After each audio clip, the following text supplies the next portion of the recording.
來，鄉親啊，繼續來看國際出名的大提琴家張正傑老師，佇台中女子家舉辦音樂會，希望透過音樂甲社會各界的關懷，讓受用人感受到正向的力量，有重新再出發的勇氣。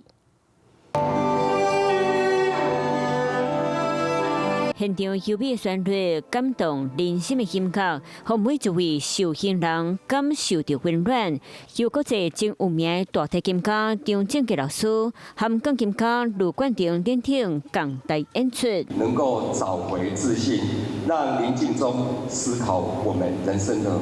方向。真的，我們要好好的珍惜這個來自社會的一個善意。台中女子家即天舉辦公益音樂會，除了宣揚音樂是矯正教育的重要力量，嘛希望受刑人透過音樂，心內得到平靜，袂閣亂想。我們也願每一位想要重新復歸社會的人，過去的錯誤並非終點，真正的關鍵在於各位如何面對未來的挑戰。透過悠揚聲音，溫暖陪伴受刑人，有東山再起的勇氣。